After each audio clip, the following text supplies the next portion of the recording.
नमस्कार दोस्तों, revise channel पर आपका स्वागत है। तो आज के इस वीडियो में हम लोग क्या करेंगे, एसएससी सीजीएल 2021 का जो 18 अप्रैल 2022 को दूसरा शिफ्ट हुआ था उसको हम लोग डिटेल में सॉल्व करेंगे। आपको पता ही है, हर एक शिफ्ट में 25 मैथ का क्वेश्चन रहता है। हर एक क्वेश्चन को हम लोग डिटेल में सॉल्व करते हैं।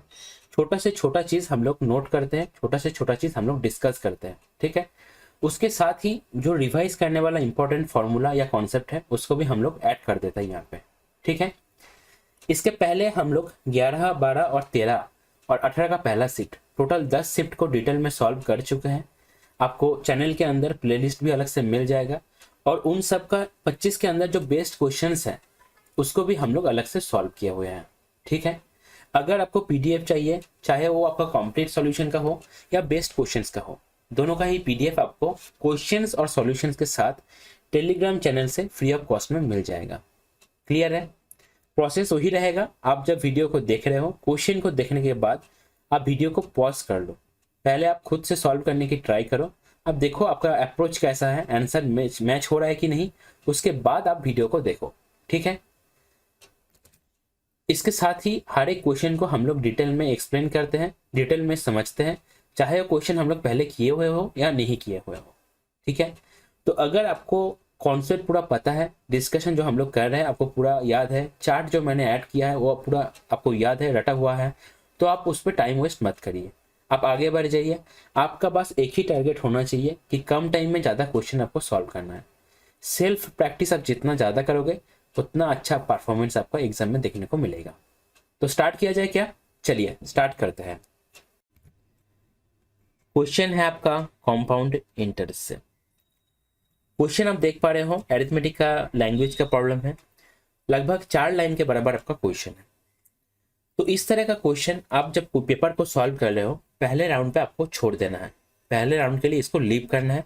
आपको कोशिश करना है, आप अगर 3 राउंड पे पेपर को सॉल्व करते हो तो तीसरे राउंड पे जाकर आपको इसको सॉल्व करना है, क्योंकि इसको पढ़ने में टाइम भी लगेगा। उसके बाद आपको कॉन्सेप्ट को समझना है, फिर सॉल्व भी करना है। ऊपर से सीआई का क्वेश्चन है तो क्वेश्चन थोड़ा सा कैलकुलेटिव बनेगा। क्लियर है?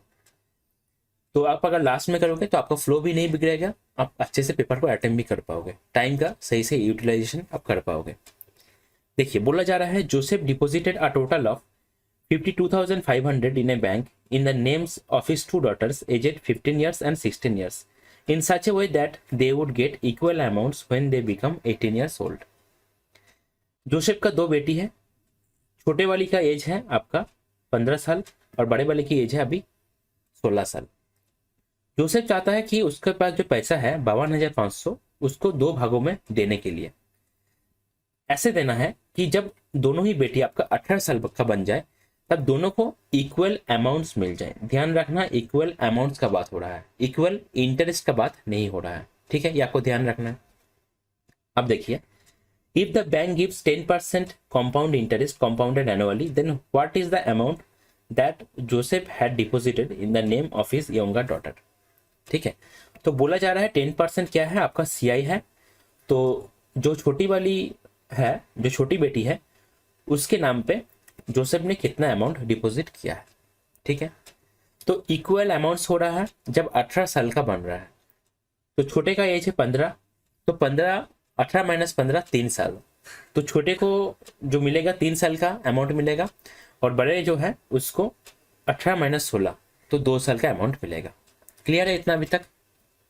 अभी देखिए, इस तरह का क्वेश्चंस के लिए जैसे यहाँ पे जो रेट ऑफ इंटरेस्ट दिया गया है 10%, इसका जो इफेक्टिव रेट ऑफ इंटरेस्ट बनेगा, इफेक्टिव कंपाउंड इंटरेस्ट 3 साल का 2 साल का, वो आपको एकदम रटा होना चाहिए। इसके पहले भी मैंने जब सीआई का क्वेश्चन करवाया है तो आपको मैं चार्ट ऐड कर दिया था जिसके अंदर लगभग 4 साल का, और मैंने जो क्वेश्चन में पूछा जाता है 5 से 6% को भी लिया था, उनका इफेक्टिव रेट परसेंटेज जो बनता है वो भी आपको दे दिया था। तो वो चार्ट जो है आपको पूरा रटा होना चाहिए। ठीक है, आगे देखिए, अगर मैं छोटी वाली के लिए बात करूं तो 3 साल का सीआई, 3 इयर्स का सीआई कितना हो जाएगा? 3 इयर्स का सीआई हो जाएगा आपका 33.1%। तो अमाउंट कितना बन जाएगा? अमाउंट बन जाएगा आपका 133.1%। ठीक है, अगर मैं बड़ी वाली का बात करूं तो उनको जो है 2 साल के लिए मिलेगा। तो 2 ईयर्स का आपका CI क्या हो जाएगा, 2 ईयर्स का CI हो जाएगा आपका 10 के हिसाब से 21%। और अमाउंट कितना हो जाएगा, अमाउंट हो जाएगा आपका 121%। ठीक है, अगर ये CI है 100 के ऊपर है तो 100 है आपका प्रिंसिपल, तो अमाउंट में हम लोग 100 को ऐड कर देते हैं। अच्छा, चार्ट में यहाँ पे ऐड करवा दो सो दैट आप रिवाइज कर लो। ठीक है, जब आप प्रैक्टिस करोगे आपको रिवाइज कर लेना है। 10, 20, 5, 4 और 8 के लिए आपका अगर एग्जाम में आएगा तो इन पांचों में से ही आपका आएगा। ठीक है, तो अगर आप ये सब जो रेट दिया गया है इनको अगर ऐड मतलब याद करके रखोगे तो क्वेश्चन को सॉल्व करने में आपको बहुत ही कम टाइम लगेगा। ठीक है, अब देखिए, तो मैं मान रहा हूं कि छोटी बेटी को जो मिल रहा है वो है x। तो x का कितना परसेंटेज होगा ना, 133.1। ध्यान रखना है कि अमाउंट का बात किया गया है, इंटरेस्ट का बात नहीं किया गया। ऐसा भी बोल सकता था कि इक्वल इंटरेस्ट मिल रहा है। ठीक है, तब हम लोग 33.1 से मल्टीप्लाई करते हैं। और बड़ी बेटी के लिए जो अमाउंट है दैट इज y। तो y इंटू 121%। ठीक है, तो देखिए x बाई वाई कितना आएगा। हम लोग जितना छोटा बना सके रेशियो को उतना छोटा बनाएंगे। ऊपर मैं 0 ले रहा हूँ, नीचे पॉइंट है, पॉइंट को उठा के। तो अगर 11 से काटेंगे तो 11 110 1210 हो जाएगा, और 11 121 हो जाएगा आपका 1331। तो फिर अगर 11 से काटेंगे तो 10/11 आ रहा है। ठीक है, मतलब आपको फाइंड करना है x का वैल्यू आपको फाइंड करना है। ठीक है, और x बाई वाई क्या है आपका 10/11 है। टोटल कितना है 21 है। 21 का वैल्यू कितना हो जाएगा, 21 का वैल्यू हो जाएगा आपका 52,500। तो एक का वैल्यू हो जाएगा आपका 52,500/21। ठीक है, और आपको आप अगर देखेंगे तो आपको मल्टीप्लाई करना है किससे ना, 10 का। 10 का वैल्यू आपको फाइंड करना है ना, 10 का वैल्यू फाइंड करना है तो मल्टीप्लाई करना है 10 से। अच्छा, तो अगर 21 से काटेंगे, 21 1 21 है, 21 2 42। तो 21 2 42 अगर होगा तो 105 रह जाएगा, 21 5 105 हो जाएगा। तो 2 0 आ गया, तो 25,000 हो गया आपका आंसर। तो ऑप्शन डी हो जाएगा आपका फाइनल आंसर। अगर आपको बड़ी बेटी के लिए पूछा जाता तो y का वैल्यू हम लोग फाइंड करते, तब हम लोग क्या करते ना, 52,500/21 इंटू 11 करते हैं।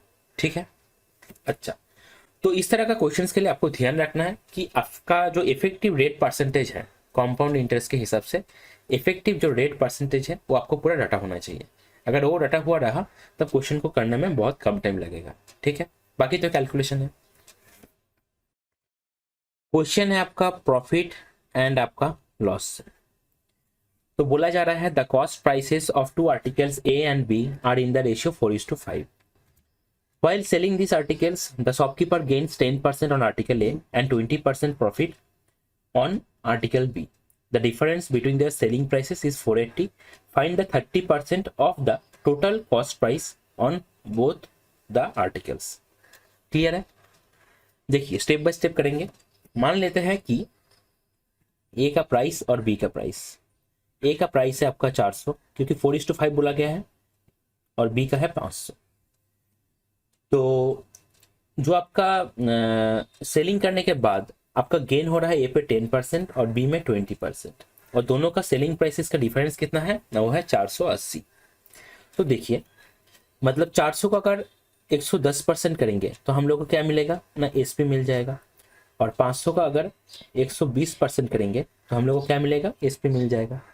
तो दोनों का एसपी मिल जाएगा। ठीक है, तो देखिए 400 का 110%, तो नीचे 100 है, तो 100 से अगर 400 को काटेंगे तो 4 आ जाएगा, तो ये बन जाएगा 440।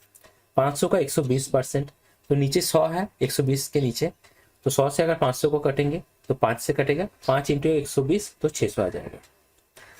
तो 600 माइनस आपका है कितना ना, 440। ये कितना है इसका वैल्यू, इसका वैल्यू क्वेश्चन में दिया गया है, दैट इज 480। दोनों का सेलिंग प्राइसेस का जो अंतर है दैट इज 480। तो 600 में से अगर 400 जाएगा 200, 200 में से अगर 40 जाएगा तो 160। 160 का वैल्यू कितना है 480, एक का वैल्यू कितना है 3 है। तो टोटल कॉस्ट प्राइस कितना हो जाएगा ना, 400 प्लस 500, 900 का वैल्यू कितना हो जाएगा ना, दैट विल बी 2700। इसका कितना परसेंट फाइंड करना है, 3/10, 3/10। तो 0 से 0 कटा, 27 3 कितना होता है 81, तो 810 हो जाएगा आपका फाइनल आंसर। ऑप्शन सी हो जाएगा आपका फाइनल आंसर। क्लियर है क्या? आसान क्वेश्चन है, बस जैसे बोला गया है ऐसे आपको करते जाना है। क्वेश्चन है आपका अलजेब्रा से। इस तरह का क्वेश्चंस को करने के लिए या तो हम लोग वैल्यू पुट कर सकते हैं एक्स और वाई का, उससे ए बी सी का इंडिविजुअल वैल्यू को फाइंड कर सकते हैं एंड कैलकुलेट कर सकते हैं, √a² + b² + c²। अदरवाइज हम लोग क्या कर सकते हैं, सिंपली a³ - b³ इस हिसाब से तोड़ सकते हैं और ए बी सी का वैल्यू फाइंड कर सकते हैं। ठीक है, देखिए अगर हम लोग a³ - b³ के फॉर्म में लिखें तो हम लोग लिख सकते हैं √2x - √2x का क्यूब माइनस √3y का क्यूब। मैं हमेशा बोलता हूं कि आप इसको इस तरह से एक बार लिख लीजिए, उससे क्या होगा, आप जब फॉर्मूला को एक्सपेंड करोगे वहां पे गलती होने का चांसेस नहीं रहेगा। अदरवाइज क्या होता है, हम लोग कभी सोचते हैं कि √2 का क्यूब, कभी सोच लेते हैं कि √2x का क्यूब, ठीक है, तो गलती होने का चांसेस रहता है। तो पहले क्या आएगा, इसको तोड़ेंगे तो a - b आएगा जो यहाँ पे है, उसके बाद क्या आता है ना, a² + b² - ab। मतलब क्या ना, मतलब है a² अगर लिखेंगे तो 2x² आ जाएगा, प्लस b² अगर लिखेंगे तो 3y² आ जाएगा, -ab अगर लिखेंगे तो √6 आ जाएगा, xy आ जाएगा। तो यहां से आप देख सकते हो a का वैल्यू क्या है, a का वैल्यू है 2, b का वैल्यू क्या है, b का वैल्यू है आपका √6 और c का वैल्यू क्या है, c का वैल्यू है 3। तो √a² + b² + c²। तो √a² कितना हो जाएगा 4, b² हो जाएगा 6 प्लस c² हो जाएगा 9। तो आंसर आ जाएगा आपका 4 × 6 = 10 और 9 = 19, √19 हो जाएगा आपका फाइनल आंसर। ऑप्शन सी हो जाएगा आपका करेक्ट आंसर। अगर हम लोग वैल्यू पुटिंग करके करना चाहें तो आप देखो, आप अगर x = 0 पुट करोगे एंड y = 1 पुट करोगे, x = 0 y = 1, तो आपको किसका वैल्यू मिलेगा, a का वैल्यू मिल जाएगा। अगर आप x = 1 एंड y = 1 पुट करोगे तो आपको वैल्यू मिलेगा किसका ना, आपको a - b + c का वैल्यू मिल जाएगा। ठीक है, और आप अगर x = 1 एंड y = 0 पुट करोगे तो आपको वैल्यू मिलेगा किसका, c का वैल्यू मिल जाएगा। तो जैसे ही a और c का वैल्यू आपको पता चल जाए तो यहाँ से आप b का भी वैल्यू कैलकुलेट कर सकते हो। यहाँ से आपको किसका वैल्यू मिल जाएगा, b का वैल्यू। तो आप कैलकुलेट कर सकते हो कि √a² + b² + c² क्या होगा। क्लियर है बात? क्वेश्चन है आपका जियोमेट्री का ट्राइंगल से। तो बोला जा रहा है ABC जो है एक ट्राइंगल है जिसके अंदर AB जो है 7 है, BC जो है 10 है और AC क्या है, AC है 8। If AD is the angle bisector of angle BAC, AD क्या है, AD है आपका एंगल बाइसेक्टर, एंगल BAC का AD है एंगल बाइसेक्टर, मतलब ये अगर x होगा तो ये भी आपका x हो जाएगा। तो where D is a point on BC then DC/4 क्या होगा। ठीक है, ये आपको फाइंड करना है। देखिए बहुत ही कॉमन कॉन्सेप्ट है, हर बार पूछा जाता है।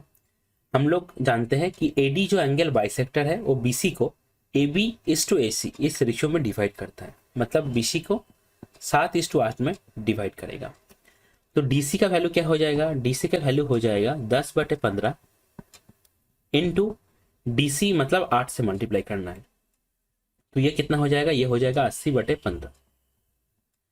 तो इसका 1/4 मतलब 20/15, तो 5 से अगर काटेंगे तो 5 4 20, 5 3 15, तो ऑप्शन ए जो होगा आपका करेक्ट आंसर हो जाएगा। ठीक है, ये सब बहुत ही कॉमन कॉन्सेप्ट है, बहुत सालों से पूछा जा रहा है, तो ये सब में आपको टाइम ज़्यादा वेस्ट नहीं करना है, पूरा पता रहना चाहिए कि कैसे करना होता है। क्वेश्चन है आपका ट्रिगोनोमेट्री से। तो देखिए इस तरह का क्वेश्चन में जहाँ पे एक एक्सप्रेशन दिया गया है, आंसर जो है इसका आप देख पा रहे हो आपका इंटीजर पे दिया हुआ है, नंबर पे दिया हुआ है। ठीक है, तो इस तरह का क्वेश्चंस के लिए हम लोग क्या कर सकते हैं, यहाँ पे वैल्यू पुट कर सकते हैं। अगर ऐसा रहता कि आंसर जो है आपका फंक्शंस पे रहता या एक्सप्रेशंस पे रहता, तब हम लोग कोशिश करते कि ये जो दिया गया है इसको डिड्यूस करने के लिए, ठीक है, इसको तोड़ते स्टेप बाय स्टेप और देखते कैसे हम लोग वहां तक पहुंच सकते हैं उस एक्सप्रेशन तक। लेकिन जहां पे आपको एक्सप्रेशन से नंबर दिया गया है वहां से यही बेहतर है कि आप वैल्यू पुट कर लो, क्योंकि आपको डायरेक्ट आंसर दिख जाएगा, ठीक है। अच्छा, वैल्यू पुटिंग अगर बात आए तो थीटा इज इक्वल टू, हम लोग तो ऐसे 5 वैल्यू पुट कर सकते हैं, 0, 90, इधर 30, 60 और 45। लेकिन अब देख पा रहे हो जहाँ पे टैन और कॉट दोनों ही एक साथ आ जाए, वहां पे हम लोग 0 या 90 पुट नहीं कर सकते, क्योंकि आपको पता है 0 और 90 पे दोनों में से एक एक करके क्या हो जाएगा, अनडिफाइंड हो जाएगा। क्लियर है, नीचे 0 आ जाता है। अच्छा, तो थीटा इज इक्वल टू हम लोग क्या पुट कर सकते हैं, theta is equal to 30 put कर सकते हैं, 45 पुट कर सकते हैं और 60 पुट कर सकते हैं। लेकिन सबसे सिंपल जो रहता है 45 ही रहता है। अगर सब एक साथ रह रहा है tan cot sin cos, तब आप 45 पुट करने की कोशिश करो। इससे क्या होगा, कैलकुलेशन आपका छोटा होगा। आंसर तो आपको 30 या 60 से भी मैच कर जाएगा, लेकिन कैलकुलेशन उसमें बढ़ जाता है। तो अगर हम लोग यहाँ पे 45 डिग्री पुट करें थीटा का वैल्यू, तो यहाँ पे क्या आएगा, 1/√2 का 6, 1/√2 टू द पावर 6, मतलब 2 बार 2 को मल्टीप्लाई करना है 3 टाइम्स, तो 1/8 आ जाएगा। यहाँ पे भी आपका आ जाएगा 1/8, -1 आ जाएगा। यहाँ पे tan स्क्वायर 45, तो ये हो जाएगा 1, cot स्क्वायर 45 1, प्लस आपका 2, प्लस क्या है, प्लस है 1। तो यहाँ पे 1/8 प्लस 1/8 मतलब क्या, 2/8, मतलब 1/4, 1/4 -1, तो कितना आ जाएगा, -3/4, इंटू क्या है, इंटू है 4, तो -3 + 1, तो ऑप्शन हो जाएगा आपका सी, -2 हो जाएगा आपका फाइनल आंसर। क्वेश्चन जो है आपका ट्रिगोनोमेट्री से है। तो ट्रिगोनोमेट्री से जो क्वेश्चन है आप देख पा रहे हो, क्वेश्चन आपका एक एक्सप्रेशन दिया हुआ है, उससे आपको एक एक्सप्रेशन लाना है। तो यहाँ पे हम लोग वैल्यू पुट करेंगे नहीं, क्योंकि वैल्यू पुट करने से क्या होगा, जो क्वेश्चन में एक्सप्रेशन दिया गया है उससे जो वैल्यू निकल के आएगा उसको मैच करने के लिए आपको यहाँ पे लगभग चारों ही ऑप्शन टेस्ट करना पड़ेगा, जिसपे आपको क्या होगा, ज़्यादा टाइम वेस्ट हो जाएगा। तो हम लोग वैल्यू पुट नहीं करेंगे, सीधा एक्सप्रेशन को तोड़ के क्वेश्चन को सॉल्व करने की कोशिश करेंगे, ठीक है। आपको यह ध्यान रखना है, अगर एक्सप्रेशन में क्वेश्चन है और एक्सप्रेशन में भी आंसर दिया गया है, तब आपको वैल्यू पुट नहीं करना है। अगर एक्सप्रेशन में क्वेश्चन है और ऑप्शंस जो है आपका मतलब नंबर पे दिया गया है, तब आप वैल्यू पुट कर सकते हो, वही सबसे बेस्ट रहता है। देखिए क्या है, 2 - √, कॉट को लिखेंगे। देखिए क्वेश्चन को हम लोग नहीं लिखेंगे, डायरेक्ट तोड़ के लिखेंगे, ठीक है। कॉट मतलब क्या, कॉट मतलब होता है कॉस बटे साइन, प्लस है कॉस, कॉस को हम लोग लिखते हैं सी, साइन को एस, कॉट को सी टी, टैन को टी, सेक को एस ई और कोसिक को सी एस, ठीक है। शॉर्ट फॉर्म में इसलिए लिखते हैं, इससे टाइम कम लगता है। Cot theta C/S minus cos theta, तो देखिए कॉस थीटा जो है ऊपर नीचे कट जाएगा और एलसीएम क्या होगा, साइन थीटा, साइन थीटा भी कट जाएगा। तो ये आ रहा है 2 - √1 + S/1 - S। क्लियर है। अब देखिए √1 + S और √1/1 - S, और ऐसे भी रहता है √1 - S/1 + S। इसका फिक्स फॉर्मूला रहता है, हम लोग सब रट लेते हैं इसको, बहुत ही फेमस मतलब एक एक्सप्रेशन है। √1 + S/1 - S क्या होता है, सेक थीटा प्लस होता है आपका टेन थीटा, और ये होता है सेक थीटा माइनस होता है टेन थीटा। जो साइन ऊपर में रहेगा वो साइन ही इधर आएगा। क्लियर है, जो साइन ऊपर में रहेगा वो साइन ही इधर आएगा, ये आपको ध्यान रखना है। क्लियर है बात। तो यहाँ पे आप अगर देखोगे ये क्या आ रहा है, 2 - √1 + S/1 - S, तो ये आ रहा है 2 कॉमन लेकर सेक थीटा प्लस होता है टेन थीटा, तो ये आ रहा है 2 - सेक थीटा माइनस हो जाएगा आपका टेन थीटा। तो ऑप्शन ए जो है आपका हो जाएगा करेक्ट आंसर, ठीक है। ट्रिगोनोमेट्री के क्वेश्चन में जब आप एक्सप्रेशन को सॉल्व करते हो ऐसे तोड़ तोड़ के, तो बहुत सारा केस ऐसा रहता है कि एक फिक्स्ड कॉमन फॉर्म आ जाता है। तो ये जैसे एक फिक्स्ड कॉमन फॉर्म है, तो इस तरह का फॉर्म आपको याद रखना है, तभी ट्रिगोनोमेट्री का जो क्वेश्चन है आपका जल्दी हो पाएगा, ठीक है। क्वेश्चन है आपका नंबर सिस्टम से। तो एक 9 डिजिट का नंबर है जो आपका 72 से डिविजिबल है। आपको फाइंड क्या करना है, 4x √4x + 3y। तो 9 डिजिट का नंबर जो है दैट इज 468 x 5138y। तो 72 से डिविजिबल होना चाहिए। 72 का अगर हम लोग दो को प्राइम नंबर पे तोड़ लेते हैं तो एक आएगा 8, दूसरा आएगा 9। तो आप लोगों को पता है कि 8 का जो डिविजिबिलिटी रूल होता है 8 दैट इज इक्वल टू 2 का क्यूब। मतलब लास्ट के 3 डिजिट के ऊपर हम लोग चेक करते हैं कि 8 से डिविजिबल हो रहा है कि नहीं। अगर लास्ट का 3 डिजिट 8 से डिविजिबल हो गया मतलब नंबर 8 से डिविजिबल है, अगर नहीं हुआ तो नहीं होगा। अब देखिए 38y है, तो अगर हम लोग इसको 8 से डिविजिबल करेंगे, देखिए क्योंकि 8 से अगर डिविजिबल होगा तभी नंबर जो है 72 से डिविजिबल होगा। तो 8 4 32, 8 5 40, तो 4 से जाएगा 32 आ गया, यहाँ पे आ गया 6, ये आ गया y। तो आप देख पा रहे हो y की जगह ऐसा क्या होना चाहिए कि वो 8 से डिविजिबल हो जाए। तो आप जानते हो 8 7 56, 8 8 64, 8 9 72, तो y की जगह 4 हो जाएगा। ठीक है, तो y की जगह हम लोग 4 पुट कर देंगे। और उसके बाद 9 से डिविजिबल होना है, मतलब सम ऑफ डिजिट्स जो होगा, नंबर का जो डिजिट्स है उनका जो सम होगा वो 9 से डिविजिबल होना चाहिए। तो देखिए कैसे करेंगे कि 8 और 4 12, 12 3 15, 15 1 16, 16 और 5 21, 21 और आपका 8 29 आ रहा है। ठीक है, तो जहाँ पे यहाँ तक आ रहा है 29 आ रहा है, तो हम लोग 9 को छोड़ सकते हैं, 2 ले सकते हैं। क्योंकि हम लोग जानते हैं जब सम ऑफ डिजिट्स हम लोग कैलकुलेट करते हैं तब जब जहाँ पे 9 आता है उसको हम लोग 0 मान सकते हैं। ऐसे भी 29 को अगर आप ऐड करोगे तो 2 + 9 11, 11 मतलब 1 + 1 2। ठीक है, तो ऐसे भी आप अगर 9 को छोड़ दोगे, 9 को 0 मान लोगे तो 2 ही आएगा। अच्छा, 2 के बाद 6 है, तो 2 और 6 8, और 8 और 4 12, तो 3 हो गया। ठीक है, 9 से डिविजिबल होने के लिए 9 ही बनना चाहिए, मतलब x का वैल्यू 3 + x जो है 9 है। तो x का वैल्यू क्या होगा, अच्छा 3 + x जो है 9 है, x का वैल्यू हो जाएगा आपका 6। तो √4 × 6 24 + 3 × 4 तो 12, तो ये आ रहा है 36, तो 6 हो जाएगा आपका फाइनल आंसर। क्वेश्चन है आपका ट्रिगोनोमेट्री का हाइट एंड डिस्टेंस से। ट्रिगोनोमेट्री का हाइट एंड डिस्टेंस से क्वेश्चन हमेशा आसानी आता है, बस आपको लैंग्वेज को एक ही बार में पढ़ के अच्छे से समझना है, और मिसरीडिंग आपको एकदम भी नहीं होना चाहिए। ठीक है, देखिए a poster is on top of a building, a person is standing on the ground at a distance 50 metre from the building. अच्छा, तो कितना डिस्टेंस में है ना, आपका 50 मीटर डिस्टेंस पे है। अच्छा, the angle of elevation to the top of the poster and bottom of the poster है कितना ना, आपका 45 और आपका 30। अच्छा, तो मान लेते हैं ये जो है आपका बिल्डिंग है, ये वाला पार्ट, और इसके ऊपर ये जो है आपका पोस्टर है। ठीक है, अब बोला जा रहा है कि एंगल ऑफ एलिवेशन 50 मीटर दूर पे जहाँ पे जो आदमी है जो खड़ा है वहां से आपका जो एंगल्स है वो है 30 और 45। तो ये कितना हो जाएगा और ये कितना होगा, सोचिए पहले। जो एंगल कम है वो कितना होगा, वो होगा 30। जो एंगल ज्यादा है, एलिवेशन का बात हो रहा है, तो वो होगा 45।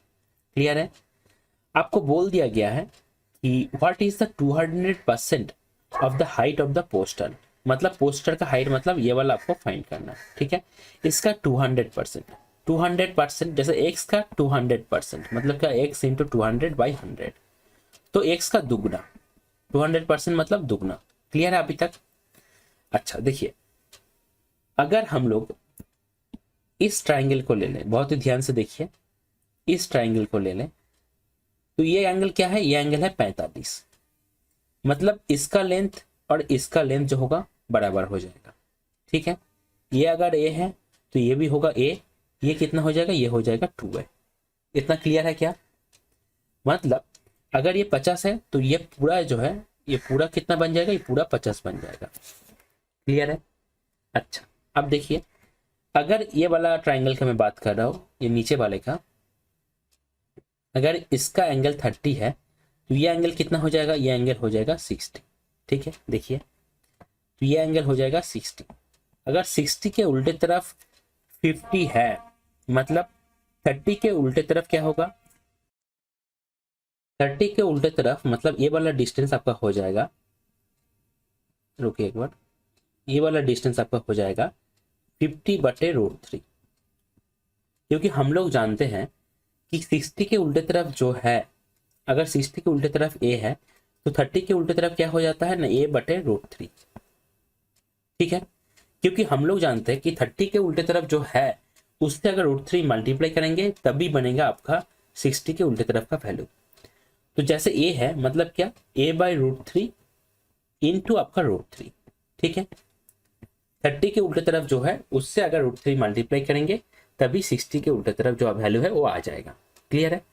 तो ये जो ऑपरेशंस है कि किसके उल्टे तरफ किसके ऑपोजिट में क्या आ जाएगा, ये आपको पूरा क्लियर रहना चाहिए, तभी आपका जो ये है ट्रिगोनोमेट्री का हाइट एंड डिस्टेंस से क्वेश्चन है वो जल्दी बनेगा।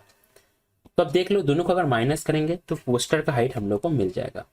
अगर आपको बोलता बिल्डिंग का हाइट कितना है तो ये बन जाता है आपका बिल्डिंग का हाइट। तो 50 अगर कॉमन ले लेंगे तो ये आ जाएगा 1 - 1/√3।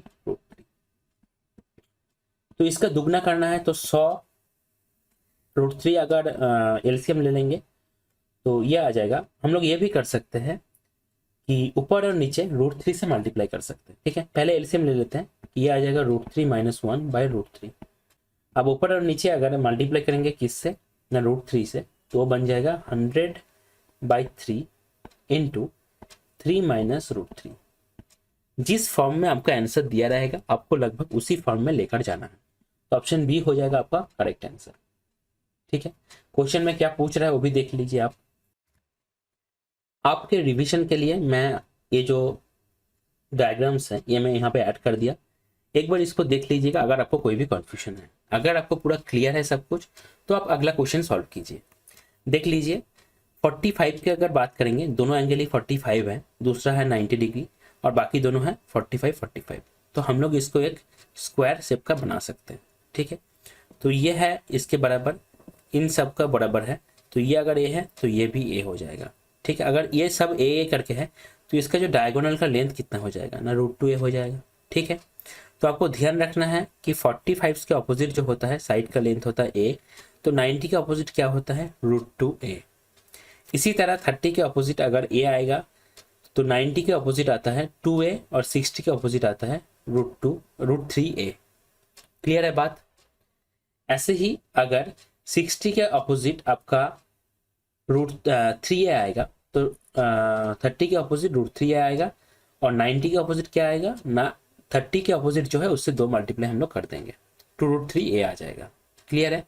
ये जो ऑपरेशंस हैं आपको बहुत ही अच्छे से माइंड में क्लियर रहना चाहिए, तभी हाइट एंड डिस्टेंस का क्वेश्चन आपका अच्छे से जल्दी बनेगा। क्योंकि आप अगर यहाँ पे tan cot ये सब बना के सॉल्व करोगे तो आपका टाइम लग जाएगा। क्वेश्चन है आपका रेशियो एंड पार्टनरशिप का, पार्टनरशिप से। देखिए बहुत ही कॉमन कॉन्सेप्ट है, बहुत ही आसान कॉन्सेप्ट है। देखिए the ratio of profit of P and Q 5:8। What is their investment ratio if their investment time period is 3:5। ठीक है, देखिए हम लोग जानते हैं कि प्रॉफिट जो होता है, प्रॉफिट का जो रेशियो बनता है ये बनता है कितना, ये बनता है आपका टाइम इनटू इन्वेस्टमेंट का रेशियो।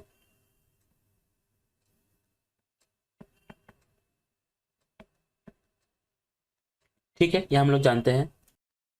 क्वेश्चन है आपका प्रॉफिट एंड आपका लॉस से। बोला जा रहा है shopkeeper announces a discount of 48% and then by a further discount of 15%। What is the final sale price in rupees to the nearest rupee. मतलब कैलकुलेशन जो होगा अप्रोक्सीमेट होगा of a sofa costing ₹29,600 and what is the discount. तो question में आपको क्या पूछ रहा है ना, दोनों डिस्काउंट देने के बाद फाइनल प्राइस क्या बनेगा वो पूछ रहा है। उसके साथ ही आपको यह भी पूछ रहा है कि डिस्काउंट कितना अमाउंट दिया गया। क्लियर है बात? अच्छा एक बात देखिए, इस तरह के क्वेश्चन में आपको सीधा समझ में आ रहा है जो फाइनल सेलिंग प्राइस है और जो डिस्काउंट है दोनों को मिला के आपका इतना आना चाहिए 29,600। दोनों को अगर ऐड करेंगे तो 29,600 आना चाहिए। लेकिन आप अगर थोड़ा सा ऑप्शंस की तरफ देखोगे तो ऑप्शन ए और बी जो है इसमें आपका 29,600 नहीं बनेगा। आप सिंपली देख सकते हो कि यूनिट डिजिट जो है ये 7 बन रहा है, यहाँ पे भी 7 बन रहा है, यहाँ पे भी 7 बन रहा है। ठीक है, तो ऑप्शन सी और डी जो है, ऑप्शन सी और डी, इसमें आपका यूनिट डिजिट 0 बन रहा है। तो इसमें हो सकता है कि ऑप्शन सी और डी में से एक आंसर होगा। ठीक है, यह था आपका पहला ऑब्जर्वेशन। देखिए एक बात समझिए, मैंने आपको इस तरह से समझाने के लिए तो ऑप्शंस नहीं बनाया है, ऑप्शंस पहले से एग्जाम में ऐसा ही दिया गया है। ठीक है, तो थोड़ा सा आपको मतलब ऑप्शंस कैसे रीड किया जाए वो भी पता रहना चाहिए आपको। अगर अच्छे से ऑप्शन अगर आप अच्छे से पढ़ पाओगे, ऑप्शन को अगर अच्छे से समझ पाओगे तो आपका कैलकुलेशन घट जाएगा, आप कॉमन लॉजिक लगाकर आंसर को टिक कर सकते हो। ठीक है, इस तरह का सोच, इस तरह का थिंकिंग आपके अंदर आपको डेवलप करना है, तभी आपका मैथ में स्पीड बढ़ेगा। क्लियर है? अब एक चीज देखिए, अगर हम लोग देखें कि पहले 48% डिस्काउंट दिया गया, उसके बाद 15% डिस्काउंट दिया गया, तो अगर हम लोग नेट परसेंटेज ऑफ डिस्काउंट अगर फाइंड करना चाहे तो ए बी मेथड से ही करेंगे, A plus B plus A B by 100। अब दोनों डिस्काउंट है तो माइनस माइनस होगा, -48 -15 प्लस हो जाएगा माइनस इंटू माइनस, तो 48 इंटू 15 बटे कितना ना 100। तो ये बन रहा है कितना 48 10 58 58 और 5 63 -63 प्लस आपका इधर कितना बन रहा है देखिए, अगर 5 से काटेंगे तो 5 3 15, 5 20 है 100, 2 से काटेंगे तो 10 और इधर 24, तो 72 बटे 10 मतलब 7.2। तो ये कितना बन रहा है, ये बन रहा है आपका, अगर 63 से 7 माइनस करेंगे तो 56 56 और उसके बाद 0.2 और माइनस करना है तो 55.8 -55.8%। माइनस का क्या मतलब है, माइनस का मतलब है डिस्काउंट। ठीक है, तो इतना हम लोग डिस्काउंट प्रोवाइड कर रहे हैं। क्लियर है? बाकी का जो परसेंटेज है उतना हम लोग अमाउंट पे कर रहे हैं। अब एक चीज ध्यान से समझिए, अभी तक मैंने क्या किया, बस इतना तक फाइंड किया कि नेट डिस्काउंट हम लोग कितना दे रहे हैं। क्लियर है बात? बस इतना तक फाइंड किया है मैंने। अब एक चीज देखिए, आप अगर देखेंगे तो डिस्काउंट क्या निकल के आया 55.8, मतलब इतना डिस्काउंट हम लोग दे रहे हैं। मतलब एक चीज समझिए, 50% से ज्यादा है। अगर हम लोग 50% का बात करेंगे तो 29,600 का आधा हो जाएगा। क्लियर है? लेकिन हम लोग डिस्काउंट दे रहे हैं 55.8, मतलब 50 से ज्यादा हम लोग डिस्काउंट दे रहे हैं, तो पेमेंट जो है हम लोग को आधा से कम करना पड़ेगा। क्लियर है बात? क्लियर है क्या? लॉजिक क्लियर है? एक चीज देखिए, अगर इतना डिस्काउंट है तो 100 माइनस 55.8 अगर करेंगे तो कितना आ रहा है, 100 से 55 अगर जाएगा तो 45 आ जाएगा, 45 से 0.8 माइनस करना है तो 44.2। इतना परसेंटेज क्या है ना, सेलिंग प्राइस है,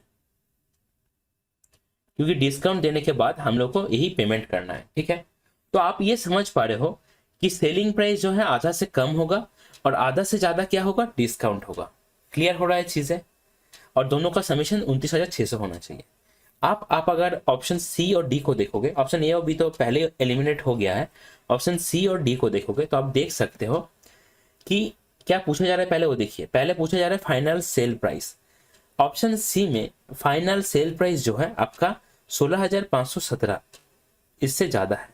ठीक है, मतलब डिस्काउंट से ज्यादा क्या है, फाइनल सेल प्राइस।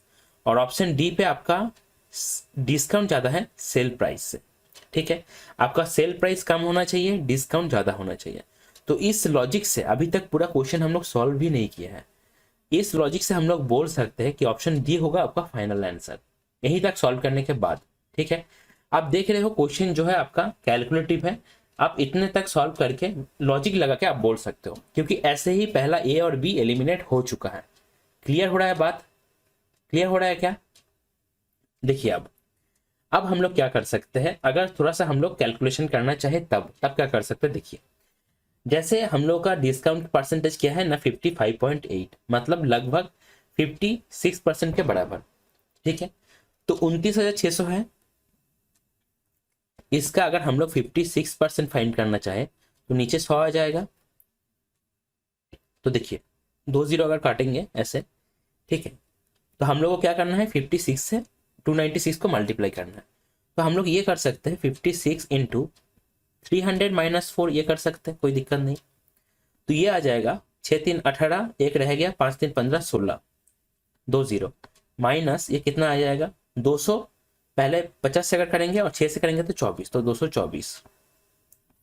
तो ये आ रहा है कितना, 16,800 से 200 माइनस करेंगे तो 16,600, 600 में से 20 माइनस करेंगे तो 580, और 4 माइनस करेंगे तो 576, मतलब 16,000 कितना है 576।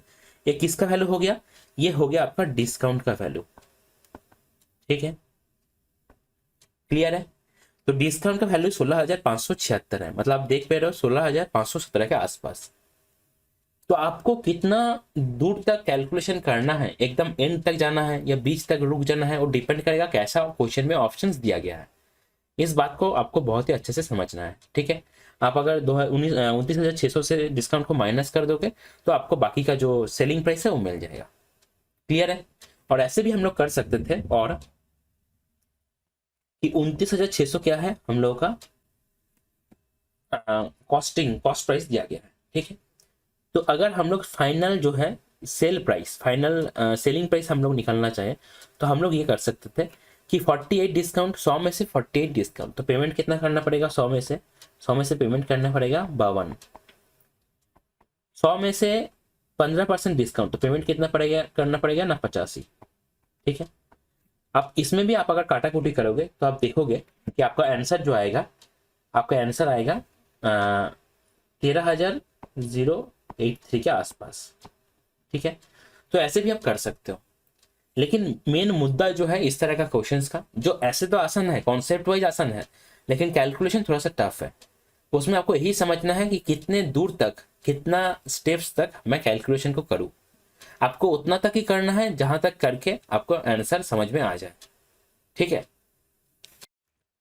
देखिए क्वेश्चन है आपका एवरेज से, बोला जा रहा है the average of 8 consecutive odd numbers is 28, the sum of the smallest and the largest number is. देखिए इस तरह का क्वेश्चन को करने के लिए दो मेथड होता है। जो सबसे आसान मेथड है, जहां पे हम लोग वैल्यू को देख देख के कर सकते हैं, जैसे ये दिया गया है एवरेज, ये क्या है ना 8 कॉन्जिक्यूटिव ऑड नंबर का एवरेज, तो ये बीच का नंबर हो गया। तो इधर आपका 4 ऑड नंबर रहेगा और इधर आपका 4 ऑड नंबर रहेगा, तभी तो बनेगा ना 4 ऑड्स, और इधर भी 4 ऑड्स, तभी बनेगा आपका 8 ऑड नंबर का एवरेज। एवरेज नंबर मतलब एवरेज जो है वह होता है बीच का नंबर, क्लियर है। तो 28 अगर एवरेज है तो इस तरफ क्या होना चाहिए 29, इस तरफ क्या होना चाहिए 27, क्लियर है चीजें। तो 4 तक जाएंगे 28 के बाद, मतलब 29 तो हो गया, ठीक है। 29 के बाद 3 और ऑड नंबर तक जाना है, तो 30 31 सॉरी 31 33 और 35। इधर आपको पीछे 3 तक जाना है, 3 ऑड नंबर तक, ठीक है। तो गैप आप देखोगे तो 2 करके, तो 6 माइनस करोगे तो लास्ट वाला आ जाएगा 21, देन 23, देन 25। आपको पूछा जा रहा है सम ऑफ स्मॉलेस्ट एंड लार्जेस्ट, तो 21 प्लस आपका 35 कितना आ जाएगा 56, तो ऑप्शन बी हो जाएगा आपका करेक्ट आंसर। क्लियर है चीजें, लॉजिक क्लियर है। इस तरह से अगर करोगे तो क्वेश्चन सबसे आसान बनेगा। लेकिन आप ऐसे भी कर सकते हो कि एवरेज जो है n है, मैं मान लेता हूं, इधर क्या होगा n+1 होगा, उसके बाद क्या होगा n+3 होगा, क्लियर है। इधर क्या होगा n-1 होगा, उसके बाद क्या होगा n-3 होगा। ऐसे आप लास्ट तक जा सकते हो। वहां पे n का वैल्यू क्या है 28, तो यहाँ पे क्या आएगा n+5 n+7, तो n+7 और इधर n-7, क्लियर है। देखिए समझ लीजिए, इसके बाद क्या आएगा n+5, इसके बाद क्या आएगा n+7, इसके बाद क्या आएगा n-5, इसके बाद क्या आएगा n+7। अब आपको पूछ रहा है क्या स्मॉलेस्ट एंड लार्जेस्ट, तो n-7 और n+7 का आपको सम पूछ रहा है, वो क्या हो जाएगा, वो हो जाएगा 2n, तो 2n क्या हो जाएगा 56। ऐसे भी आप कर सकते हो, लेकिन सबसे सरल वाला जो मेथड है वो पहला मेथड ही है, ठीक है। एवरेज जो होता है बीच का नंबर, तो इधर 4 उधर 4। क्वेश्चन है आपका सिंप्लीफिकेशन से, आसान क्वेश्चन है, पहले डिवीजन बाद में मल्टीप्लिकेशन। ये ध्यान रखना है, और फोकस वहीं पे होना चाहिए जहाँ पे आपका डिवीजन है और मल्टीप्लिकेशन है। ठीक है, देखिए वहीं पे आपका गलती होने का चांसेस ज़्यादा रहेगा। पहली बात, कॉपी में हम लोग क्वेश्चन को नहीं लिखेंगे, डायरेक्ट कॉपी में दूसरा लाइन को लिखेंगे। तो 15 प्लस 6.3/7, तो ये क्या हो जाएगा 0.9, माइनस 3 इंटू 1.3, तो ये कितना हो जाएगा 3.9, माइनस 2, ये क्या बन रहा है, लास्ट दोनों लास्ट का अगर करेंगे 15 माइनस 2 तो ये 13 हो जाएगा, प्लस हो जाएगा आपका, प्लस नहीं माइनस बनेगा, 3 आ जाएगा, तो 10 हो जाएगा आपका फाइनल आंसर। ऑप्शन डी जो है आपका करेक्ट आंसर हो जाएगा। क्वेश्चन है आपका टाइम एंड वर्क से। बोला जा रहा है A can complete a work in 25 days and B can complete the same work in 20 days. तो ये कितना दिनों पे करता है, ए करता है 25 दिनों पे और बी करता है सेम काम को 20 दिनों पे। अच्छा, एलसीएम कितना हो जाएगा, नहीं एलसीएम हो जाएगा 100। जितना जल्दी टाइम एंड वर्क के क्वेश्चन में हम लोग एलसीएम फाइंड करेंगे उतना जल्दी हम लोग क्वेश्चन को सॉल्व करेंगे। 25 7 100, 20 5 100। अच्छा, अब क्या बोला जा रहा है, they started the work together but be left after 4 days. अच्छा, तो बी लेफ्ट आफ्टर 4 डेज मतलब 4 दिनों तक दोनों मिलकर काम किया। दोनों मिलकर कितना करता है, एक दिन पे 9 काम करता है। 4 दिनों तक कितना करेगा, 36 करेगा। कितना कम रह गया, 100 माइनस 36, पहले 100 माइनस 30 करेंगे 70, 70 माइनस 6 तो 64। 64 काम कौन कर रहा है, सिर्फ ए कर रहा है। क्या पूछ रहा है, in how many days will the entire work be completed. अच्छा, एक चीज ध्यान रखिएगा, इस तरह का क्वेश्चन में लास्ट में क्या पूछा जा रहा है वो बहुत इंपॉर्टेंट है। कभी पूछ लेगा कि in how many days the entire work be completed, पूरा काम कितना दिनों में कंप्लीट होगा। कभी पूछ लेगा कि जो बचा हुआ काम है वो ए कितना दिन पे कंप्लीट करेगा। ठीक है, तो ध्यान रखना है। अच्छा, तो ए कंप्लीट करेगा बाकी कामों को, डिवाइडेड बाई 4, एक दिन में 4 काम करता है तो 16 आ जाएगा। तो 16 और पहले 4 दिन किया है ए ने, तो 20 दिन पे जो है काम आपका कंप्लीट हो जाएगा। तो ऑप्शन सी जो है आपका हो जाएगा करेक्ट आंसर। क्वेश्चन है आपका जियोमेट्री से। बोला जा रहा है A B is a chord of a circle with centre O while PAQ is the tangent at point A। अच्छा, देखिए ड्रॉ करते पहले, ए बी जो है एक सर्कल है, विथ सेंटर क्या है, सेंटर है ओ। ए बी एक कॉर्ड है, ए बी जो है एक कॉर्ड है। पी ए क्यू क्या है, एक टेंजेंट है ए पॉइंट पे। R is the point on the minor arc A B. अच्छा, देखते हैं पहले पी ए क्यू को ड्रॉ करना है।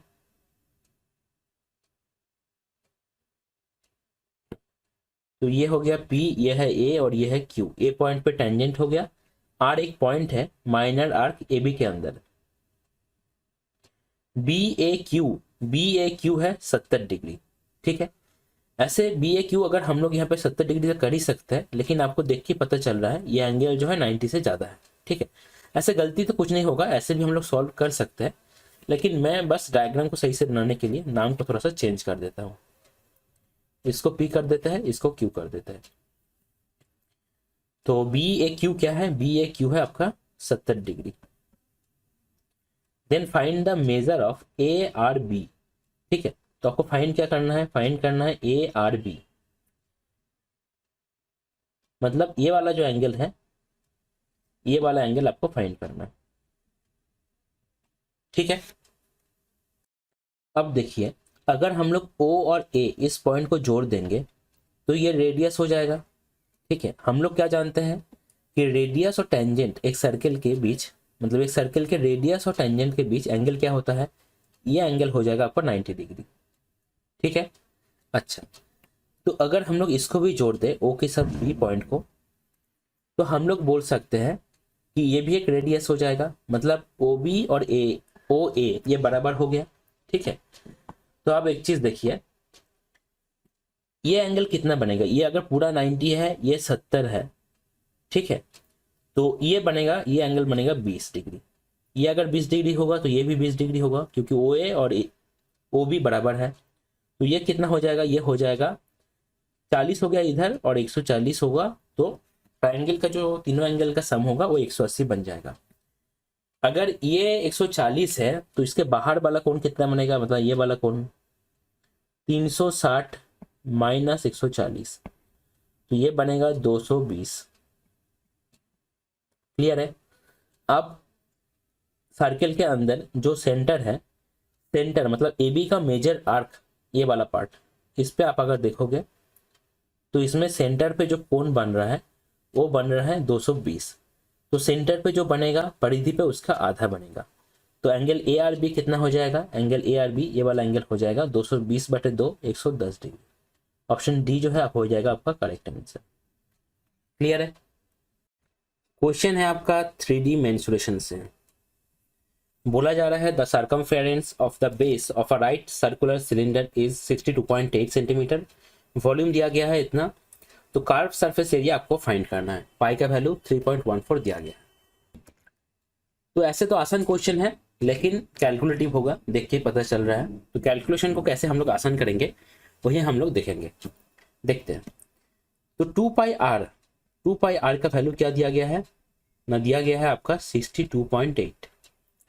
इसके साथ ही वॉल्यूम दिया गया है जो होता है आपका पाई आर स्क्वायर एच, यह दिया गया है आपका 8792। तो वैल्यू फाइंड करना है किसका, वैल्यू फाइंड करना है 2 पाई आर एच का, इसका वैल्यू फाइंड करना है। ठीक है, मतलब 2 पाई आर का वैल्यू हम लोग को पता है 62.8 इंटू एच, इसका वैल्यू फाइंड करना है। तो एच पहले फाइंड करना है। तो यहाँ से अगर हम लोग पहले आर का वैल्यू देखें, आर का वैल्यू क्या आ जाएगा ना, 62.8 बाई 2 इंटू पाई।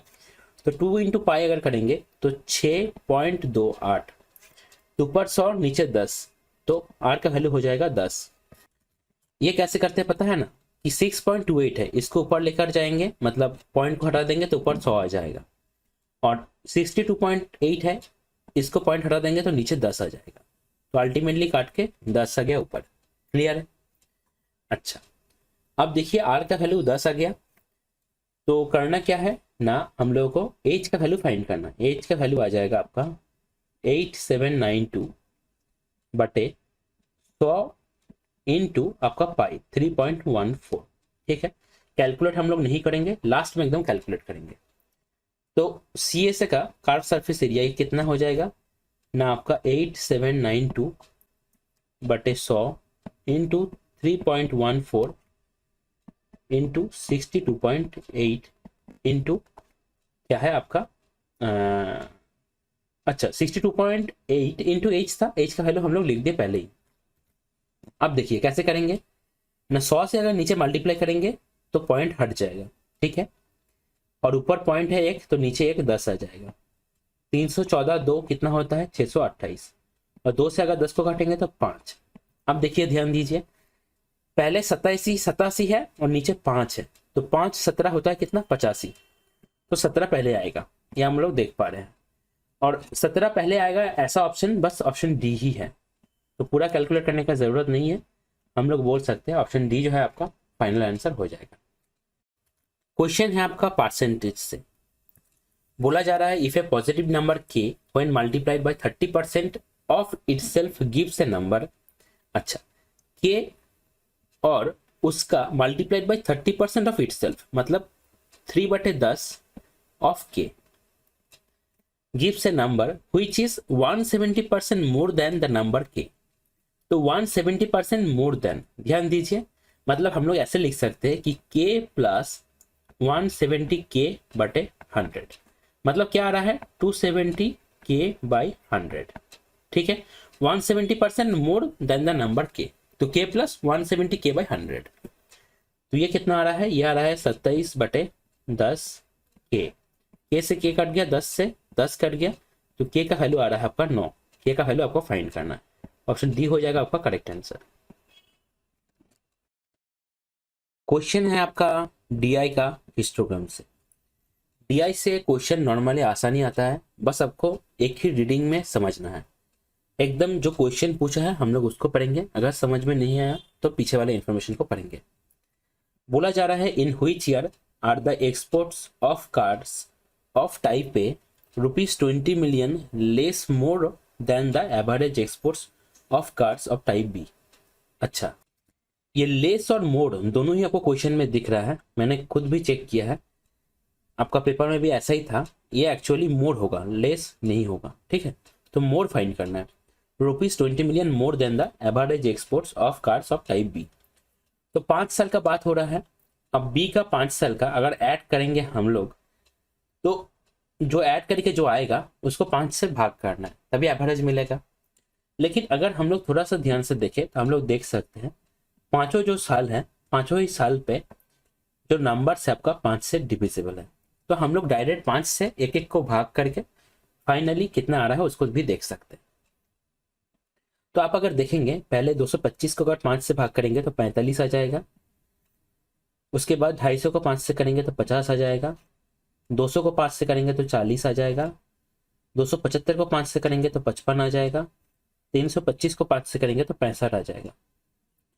तो 6 और 5 11, 11 और 4 15, 15 और 5 20, 20 और 4 24, तो 240 हो गया।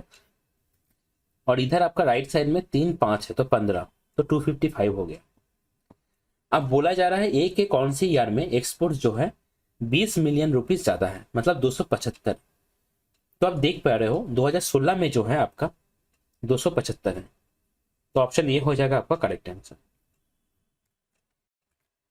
क्वेश्चन है आपका डीआई से, डीआई का पाई चार्ट से क्वेश्चन है। बोला जा रहा है what is the central angle in degrees corresponding to the age groups 38 plus to 48 years and 58 plus years and above taken together.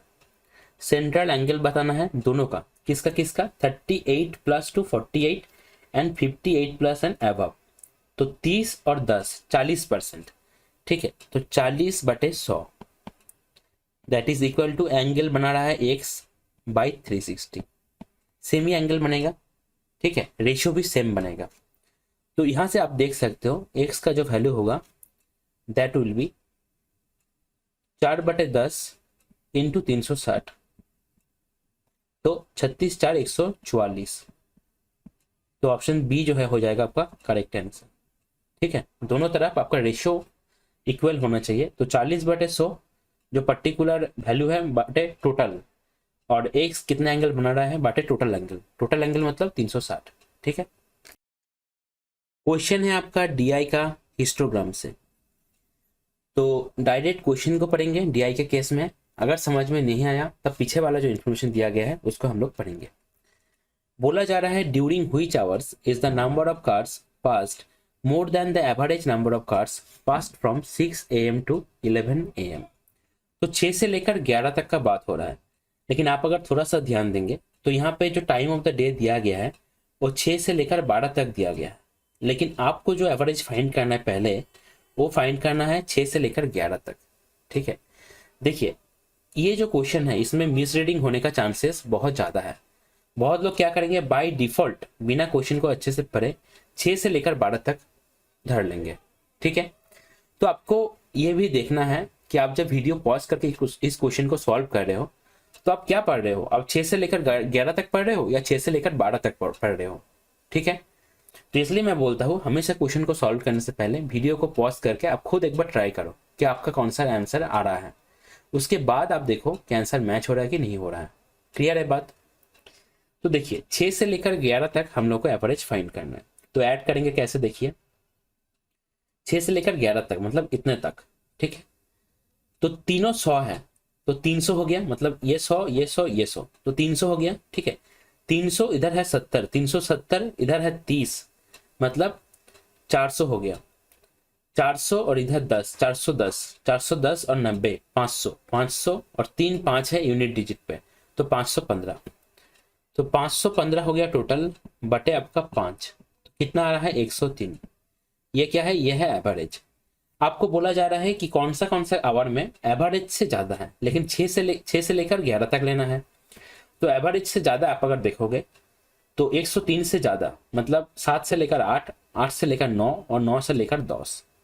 तो ऑप्शन ए जो है, ऑप्शन ए हो जाएगा आपका करेक्ट आंसर। क्लियर है। आपको ध्यान से इस क्वेश्चन को रीडिंग करना है। अगर आपने मिस रीड किया तो आप एक ही जगह डी को आंसर टिक करके आ जाओगे, ठीक है। मैंने खुद सॉल्व करके भी देखा है इसलिए मैं बता रहा हूं। क्वेश्चन है आपका एलसीएम एंड एचसीएफ से। तो बोला जा रहा है what is the greatest 4 digit number which on being divided by 6, 7 and 8 leaves 4, 5 and 6 as remainders respectively. ठीक है, तो इस तरीके का क्वेश्चन को करने के लिए आपके पास दो प्रोसेस होता है। एक तो हम लोग बेसिक मेथड कर सकते हैं जहाँ पे हम लोग एलसीएम को फाइंड करते हैं, उसके बाद भी 2-3 स्टेप रहता है, या तो हम लोग ऑप्शन टेस्ट से कर सकते हैं। ऑप्शन टेस्ट में हम लोग डिविजिबिलिटी चेक करते हैं, ठीक है, कि डिविजिबल करके रिमाइंडर आ रहा है कि नहीं। जब भी आप लोग ऑप्शन टेस्ट करो इस तरह का क्वेश्चंस में, आपको देखना चाहिए कि क्वेश्चन में हम लोग 3 और 9 का डिविजिबिलिटी रूल चेक कर सकते हैं कि नहीं, क्योंकि 3 और 9 का डिविजिबिलिटी रूल चेक करना सबसे आसान रहता है। सम ऑफ डिजिट्स रहता है जो रूल रहता है दोनों ही केस में। अगर किसी नंबर को आप देख पा रहे हो 6 से भाग करने पर 4 रिमाइंडर रहता है, तो उसी नंबर को अगर 3 से भाग करेंगे तो रिमाइंडर क्या हो जाएगा, 1 हो जाएगा। मतलब जो ग्रेटेस्ट 4 डिजिट नंबर है उसको 3 से भाग करने पर 1 रिमाइंडर आना चाहिए। मतलब उस नंबर्स का सम ऑफ डिजिट्स जो होगा वो 1 होना चाहिए। क्लियर है? तो ऑप्शन ए जो है यहाँ पे आप देख पा रहे हो, option A B C D चारों में ही पहले 99 है, तो 99 तो 3 से डिविजिबल है, तो लास्ट 2 डिजिट के ऊपर हम लोग 3 का डिविजिबिलिटी रूल चेक कर सकते हैं। तो पहले में क्या है, 2 + 1 3 हो जाएगा, तो ये तो 3 से डिविजिबल हो जा रहा है, लेकिन रिमाइंडर 1 आना चाहिए। दूसरे में 2 + 0 2 आ रहा है, तो ये 3 से अगर भाग करेंगे तो रिमाइंडर 2 आ रहा है। उसके बाद ऑप्शन सी पे 1 + 2 3 आ रहा है, तो 3 से भाग करने पर डिविजिबल हो जा रहा है, लेकिन रिमाइंडर 1 आना चाहिए। लास्ट का जो ऑप्शन है इसमें 99 को छोड़ दीजिए, 1 और 0 को अगर ऐड करेंगे तो 1 आता है, तो 3 से भाग करने पर यहाँ पे रिमाइंडर 1 आ रहा है, तो ऑप्शन डी हो जाएगा आपका करेक्ट आंसर। अगर ऐसा होता कि मान लो दोनों ऑप्शन पे आपका रिमाइंडर 1 आ रहा है 3 से भाग करने पर, तब हम लोग मतलब किसी और नंबर को ले लेते हैं। जैसे यहाँ पे हम लोग 8 से चेक कर सकते थे कि 8 से भाग करने पर उस नंबर पे रिमाइंडर 6 आ रहा है कि नहीं। ठीक है, अगर 8 से भी मैच हो रहा था, ऐसा तो होता नहीं है, लेकिन मैं एक्सट्रीम केस बता रहा हूँ। अगर ऐसा होता कि 8 से भाग करने पर भी रिमाइंडर दोनों ही केस में 6 आ रहा है, तब हम लोग 7 से भी चेक कर सकते थे। ठीक है, तो इस तरीके के क्वेश्चन में अगर आप ऑप्शन टेस्ट करोगे तो टाइम आपका सबसे कम लगेगा। ठीक है, अच्छा, और जो बेसिक प्रोसेस होता है उसमें हम लोग क्या करते हैं ना, 6, 7 और 8 इसका हम लोग एलसीएम फाइंड करते हैं। एलसीएम जो आएगा, हम लोग सबसे बड़ा वाला 4 डिजिट का नंबर क्या हो जाएगा ना, 9999, इसको हम लोग एलसीएम से भाग करते हैं। जो रिमाइंडर आया, रिमाइंडर को इससे घटाते हैं, तो घटाने पर जो नंबर आएगा, ठीक है, यहाँ पे जो नंबर आएगा वो डिविजिबल हो जाएगा 6, 7 और 8 से। लेकिन आपको बोला गया है 6 से भाग करने पर रिमाइंडर होना चाहिए 4, 7 से भाग करने पर रिमाइंडर होना चाहिए 5 और 8 से भाग करने पर रिमाइंडर होना चाहिए 6। ठीक है, तो आप देख पा रहे हो हर एक केस में जो डिफरेंस है इन दोनों के बीच में, जो डिफरेंस है हर एक केस में, ये क्या है, ये 2 कर करके है, 2 यहाँ पे भी 2, यहाँ पे भी 2 और यहाँ पे भी 2। ठीक है, तो रूल क्या है, रूल है यहाँ पे जो नंबर आएगा इससे 2 घटा के आंसर बनेगा। आंसर क्या आएगा, 9910। ठीक है, यह होता है एक्चुअल प्रोसेस, लेकिन ये कैलकुलेटिव भी है, तो सबसे बेस्ट है ऑप्शन टेस्ट से कर लो। तो ऑप्शन डी हो जाएगा आपका करेक्ट आंसर। क्वेश्चन है आपका डीआई का हिस्टोग्राम से। ठीक है, बोला जा रहा है कि what is the ratio of the total sales from dealers A B C taken together for the year 2015 to the total sales for the dealer D E F taken together for the year 2016। मतलब 15 और 16, 15 में ABC का, 16 में DEF का। ध्यान रखना है कि कौन सा साल में कौन सा डाटा को आपको पिक करना है, ये बहुत इंपॉर्टेंट है। और आपको एक ही बार में क्वेश्चन को पढ़ के एक ही फ्लो में आपको सही डाटा को पिक करना है। ठीक है, यहाँ पे अगर एक ही स्टेप में आप गलती किए तो आपको क्वेश्चन को फिर से करना पड़ेगा, तो डबल टाइम लग जाएगा सॉल्व करने के लिए। देखिए, ब्लू वाला जो है 15 का है और ऑरेंज वाला है 16 का। तो 15 में अगर ए बी सी को एक साथ ले लेंगे, ए बी सी को 15 में एक साथ ले लेते हैं, तो क्या आएगा 200, 460 और 390। ठीक है, इसको ऐड करना है। और डी ई एफ को 16 में, मतलब डी ई एफ का ऑरेंज वाला, तो 675। डाटा जब आप लिख रहे हो बहुत ही ध्यान से लिखना है। 725 और इधर 450। तो देखिए ऐड करेंगे तब क्या बन रहा है, न 400 और 300 700 और 200 900 और इधर 150 बन रहा है, तो 1050। अच्छा, इसके बाद देखिए यहाँ पर आप देख सकते हो कि ऑप्शन ए और ऑप्शन डी जो है, ए में है 25, डी में है 21, ये दोनों होता है 1050 का फैक्टर। मतलब 1050 को हम लोग 25 या 21 से भाग कर सकते हैं, लेकिन ऑप्शन बी एंड सी तो होगा ही नहीं, ये कॉन्फर्म हो गया। ठीक है, अब देखते हैं राइट साइड में क्या आएगा। 6 और 7 13, 13 और 4 17, तो 1700 आ गया। उसके साथ 75 और 25 100 होता है, 100 और 50 तो 150, तो 1850। और इधर 105, उसके साथ 0, तो 0 से 0 कटेंगे, तो 5 से अगर कटेगा तो 21, और इधर आ जाएगा 5 3 15, तो 3 रह गया, 5 7 35, तो ऑप्शन डी हो जाएगा आपका करेक्ट आंसर। ठीक है, ऐसे तो इस तरह का क्वेश्चन बहुत ही आसान क्वेश्चन है, लेकिन सबसे इंपॉर्टेंट जो है, आप जब डाटा को पिक कर रहे हो वो बहुत ही ध्यान से करना है, वहां पे एक भी गलती नहीं होना चाहिए। क्वेश्चन है आपका टाइम, स्पीड एंड डिस्टेंस से। बोला जा रहा है a railway engine passes two bridges of length 400 metre and 235 metre in 100 seconds and 60 seconds respectively, twice the length of the railway engine. मतलब रेलवे का जो लेंथ है, रेलवे इंजन का जो लेंथ है उसका डबल कितना होगा। ठीक है, देखिए हम लोग ये तो मान सकते हैं, मतलब ये मानेंगे कि यह तो कॉमन बात है कि दोनों ही बीच को जब क्रॉस करेगा तब वेलोसिटी सेम ही रहेगा। ठीक है, स्पीड सेम ही रहेगा, तो 400 प्लस एक्स मान रहे हैं हम लोग इंजन का लेंथ। तो जब ब्रिज ए को मतलब 400 मीटर को क्रॉस करेगा, टोटल डिस्टेंस कितना कवर करेगा, 400 प्लस एक्स, कितना टाइम पे, 100 सेकेंड्स पे। और जब 235 को क्रॉस करेगा तो टोटल डिस्टेंस क्रॉस करेगा 235 प्लस एक्स, कितना सेकेंड पे, 60 सेकेंड पे। अब एक्स का वैल्यू हम लोग को फाइंड करना है एंड उसको 2 से मल्टीप्लाई करना है। तो अगर काटेंगे तो 20 3 60, 20 5 होता है कितना ना, 100। तो 3 से अगर मल्टीप्लाई करेंगे तो 1200 प्लस 3x, ये कितना हो जाएगा, ये हो जाएगा आपका, अच्छा 235 को अगर अभी नहीं मल्टीप्लाई करते हैं बाद में देखते हैं, इंटू 5 प्लस 5x, तो यहाँ पे आपका 2x का वैल्यू जो आएगा दैट विल बी, अब तो मल्टीप्लाई करना ही पड़ेगा।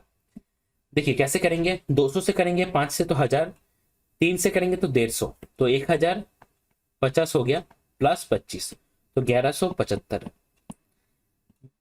अच्छा, इसके साथ ही 1175 ये आएगा माइनस पे, प्लस आएगा 1200, तो 2x का वैल्यू आपको मिल रहा है। आपको क्वेश्चन में भी पूछ रहा है 2x, क्योंकि twice the length of the railway engine, तो 2x का वैल्यू आपका आ रहा है कितना ना, 25 आ रहा है। तो ऑप्शन डी जो है हो जाएगा आपका करेक्ट आंसर। ठीक है, तो ये सब छोटा मोटा चीज का आप ध्यान रखा करो कि ट्वाइस द लेंथ बोला है, जो हम लोग को डायरेक्ट यहीं से मिल रहा है। बहुत लोग क्या करते हैं कि x का वैल्यू पहले फाइंड कर लेंगे, 12.5 आएगा, फिर उसको 2 से मल्टीप्लाई करेंगे। ठीक है, तो भी थोड़ा सा ध्यान रखना है। क्वेश्चन है आपका 3D मेंसुरेशन से। बोला जा रहा है a river 6 metre deep and 35 metre wide is flowing at the rate of 2.5 kilometre per hour. The amount of water that runs into the sea per minute. ठीक है, तो क्वेश्चन तो ऐसा आसान है, बस आपको वॉल्यूम फाइंड करना है, कितना पानी बह रहा है। बस मैं समझाने के लिए थोड़ा सा 3D डायग्राम का यूज करूंगा। यहाँ पे देखिए, ऐसा तो ये नदी नहीं है, लेकिन हम लोग इसको बना सकते हैं। तो देखिए यहाँ पे मैंने एक शेप लिया है जो एक आपका क्यूबॉइड शेप का है। ठीक है, अब यहाँ पे बोला जा रहा है कि 6 मीटर डीप है, 35 मीटर वाइड है, चौड़ा जो है आपका 35 मीटर चौड़ाई है। उसके साथ जो फ्लोइंग रेट है वो होता है 2.5 किलोमीटर पर आवर। ठीक है, मतलब ध्यान दीजिए, जैसे मान लीजिए ऐसे आपका नदी बह रहा है। ठीक है, ऐसे आपका नदी बह रहा है।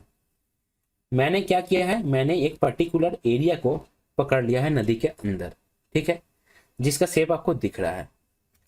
अब ये कितना डीप है कितना वाइड है वो दिया गया है। उसके साथ ही बोला जा रहा है कि रेट जो है, फ्लोइंग रेट जो है that is 2.5 kilometre per our. मतलब 1 घंटे पे 2.5 किलोमीटर ट्रेवल करता है पानी। क्लियर है, ये दोनों मीटर में है, ये किलोमीटर पे है, ध्यान रखना है आपको। अच्छा, अब आपको पूछ रहा है कि पर मिनट पे कितना आपका पानी जो है runs into the sea. Clear है? तो अगर हम लोग ये छोटा वाला ये जो एरिया है, मतलब ये पर्टिकुलर जो है, इसका अगर वॉल्यूम अगर हम लोग फाइंड करना चाहें, ठीक है, तो क्या करना होगा, हम लोग को तीनों को मल्टीप्लाई करना होगा। क्लियर है? मतलब आप ऐसे समझ लो कि नदी ऐसे बह रहा है और हम लोग एक पर्टिकुलर पोर्शन उसका देखना चाह रहे हैं। ठीक है? या आप ऐसे भी मान सकते हो, एक क्यूबॉइड है जो आपका चारों तरफ से खुला हुआ है, तो पानी इसके अंदर से बह रहा है और हम लोग देखना चाह रहे हैं कि पर मिनट पे कितना पानी जो है फ्लो हो रहा है। ठीक है? देखिए, तो हम लोग को क्या करना है ना, 6 मीटर डीप है और 35 मीटर वाइड है। ठीक है? और 2.5 किलोमीटर क्या है, 2.5 किलोमीटर आपका लंबाई है, आप ऐसे मान सकते हो। ठीक है? 2.5 किलोमीटर लंबाई तक बह रहा है पानी 1 घंटे पे, और आपको निकलना है क्या, मिनट पे निकलना है। ठीक है? तो नीचे तो घंटे को अगर मिनट पे कन्वर्ट करेंगे तो 60 आ जाएगा। इसके साथ ही किलोमीटर को हम लोग मिनट मीटर पे चेंज कर सकते हैं, लेकिन अगर हम लोग वो तो क्या चेंज होगा, कैलकुलेशन में अगर तो जीरो में चेंज होगा। जीरो अगर कम आएगा या ज़्यादा आएगा, हम लोग देख पा रहे हैं हर एक ऑप्शन जो है अलग अलग है। ठीक है? तो देखते हैं पहले कैलकुलेट करके, अगर ज़रूरत लगेगा तो बाद में जीरो ऐड करेंगे। देखिए, 6 10 60 हो गया, 5 दूनी 10 और 5 5 25, और इधर आप अगर देखेंगे नीचे है 10, तो 5 दूनी 10, तो 4 और ऊपर है आपका 35, तो 4 8 32, 32 के बाद क्या होगा ना, 3 रह जाएगा, तो 8 3/4 ये आ रहा है, मतलब क्या 8.75। ठीक है? मैंने क्या बोला आपको, आप अगर किलोमीटर को मीटर में कन्वर्ट करते तो 1000 से मल्टीप्लाई करते। ठीक है? लेकिन चेंजेस जो होगा जीरो पे ही होगा ना, आपको तो 875 सीधा दिख रहा है, तो ऑप्शन डी आप टिक कर सकते हो। तो ऐसा नहीं है कि हमेशा आपको पूरा यूनिट को ऐसे करना तो चाहिए, बेसिक जो मेथड है सही मेथड ऐसा ही है, लेकिन फास्ट कैलकुलेशन के लिए आप जीरोस को अवॉइड कर सकते हो। क्लियर है बात? क्वेश्चन है आपका अलजेब्रा से, तो आप देख सकते हो ऐसा एक फॉर्म दिया गया है, आपको a minus B minus 7c का वैल्यू फाइंड करना है। पहली बात, हम लोग को a b c का वैल्यू फाइंड करना है। ठीक है? तो इस तरीके का क्वेश्चन को सॉल्व करने के लिए हम लोग क्या करते हैं ना, फॉर्मेशन बनाते हैं, जिसमें आपका ऐसा बने लास्ट में कि a माइनस एक्स का whole square plus b minus Y का होल स्क्वायर प्लस आपका c माइनस जेड का होल स्क्वायर, ऐसा एक फॉर्मेशन बने जहाँ पे इजिकल टू हम लोग जीरो करते हैं। तो अगर A square plus B square plus C square का वैल्यू जीरो है, तो हम लोग बोल सकते हैं कि ए बी सी तीनों ही इक्वल टू जीरो है। ठीक है? यहाँ से a minus X is equal to zero, B minus Y is equal to zero, C minus Z is equal to zero, ऐसे हम लोग करते हैं। ठीक है? लेकिन इस फॉर्मेशन को बनाने के लिए आपको टाइम लगेगा थोड़ा सा, तो इसका जो शॉर्टकट है आप देखिए, बहुत ही ध्यान से समझिए। देखिए, पहले हम लोग को क्या करना है, पूरा जो इक्वेशन है उसको लेफ्ट साइड में लेकर आना है और राइट साइड में जीरो लिखना है। तो कैसे बनेगा ना, A square plus B square plus 49 C square minus 2b plus आपका कितना आ रहा है 56c plus 2a plus 18 that is equal to zero. ठीक है? अब यहां से हम लोग ए बी सी का डायरेक्ट वैल्यू कैसे निकालते हैं, देखिए, ए का वैल्यू जो होगा दैट विल बी, ए के साथ जो कोफिशिएंट है उसका हम लोग साइन को अपोजिट करके लिखेंगे। कोफिशिएंट मतलब ए के साथ जो मल्टीप्लाई में है, तो अगर आप देख पा रहे हो यहाँ पे क्या है, 2 है मल्टीप्लाई में, पॉजिटिव 2, तो इसका अगर साइन चेंज करेंगे तो -2 आ गया। नीचे हम लोग को 2 से तो बाई डिफॉल्ट डिवाइड ही करना है, उसके साथ मल्टीप्लाई क्या करना है ना, ए स्क्वायर के साथ जो कोफिशिएंट है, मतलब ए स्क्वायर के साथ जो मल्टीप्लाई में है, तो इंटू 1। ठीक है?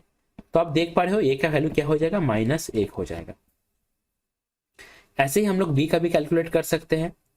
बी का क्या होगा ना, उसी प्रोसेस में हम लोग करेंगे, साइन को अपोजिट करके पहले लिखना है कोफिशिएंट के साथ। बी का साथ क्या मल्टीप्लाई है, -2, तो अगर साइन चेंज करेंगे तो क्या होगा, प्लस हो जाएगा और +2 लिखेंगे। नीचे बाय डिफॉल्ट 2 से भाग करना है, इनटू बी स्क्वायर के कोफिशिएंट, मतलब बी स्क्वायर के साथ जो मल्टीप्लाई में है, तो 1 है। ठीक है? तो क्या आ जाएगा, ये आ जाएगा 1। यहाँ पे सी का वैल्यू फाइंड अगर करना है उसी तरह करेंगे, सी के साथ जो कोफिशिएंट में है उसका साइन चेंज करके लिखेंगे। तो यहाँ पे आप देख रहे हो सी के साथ मल्टीप्लिकेशन में 56 है, तो अगर साइन चेंज करेंगे तो माइनस और कोफिशिएंट क्या है 56, नीचे बाय डिफॉल्ट 2 आएगा, उसके साथ मल्टीप्लाई करना है सी स्क्वायर का कोफिशिएंट, मतलब सी स्क्वायर के साथ जो मल्टीप्लाई में है, यहाँ पे क्या है 49 है। तो 7 से अगर काटेंगे 7 और 56, 7 7 49, तो 2 4 8, तो -4/7। क्लियर हुआ बात? अच्छा, तो a माइनस बी, तो -1 माइनस बी प्लस आपका 4/7 into 7,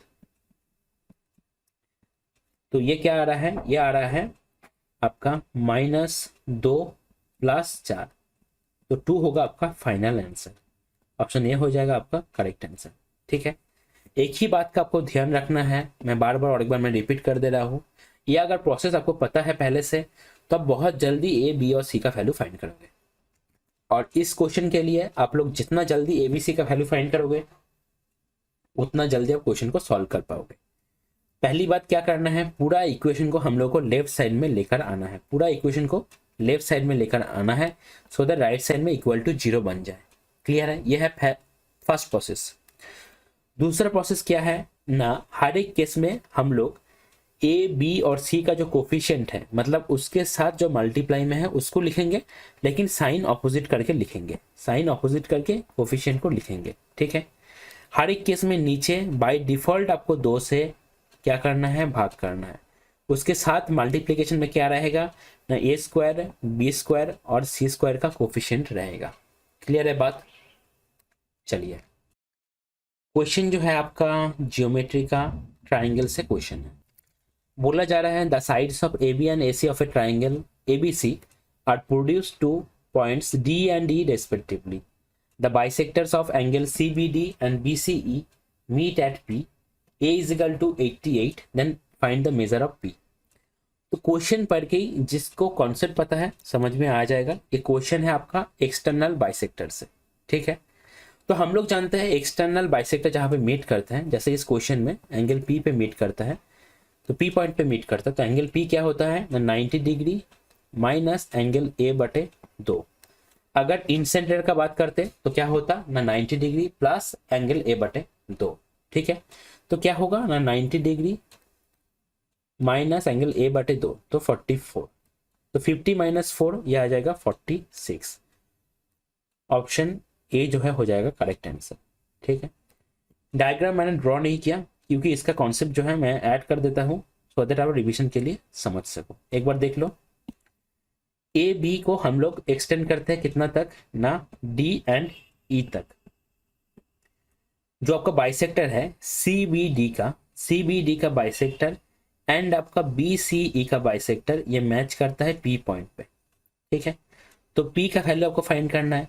external bisector x centre होता है। ठीक है, एक्सटर्नल बाइसेक्टर जहाँ पे मीट करता है एक्स सेंटर होता है, ये होता है 90 डिग्री माइनस a/2।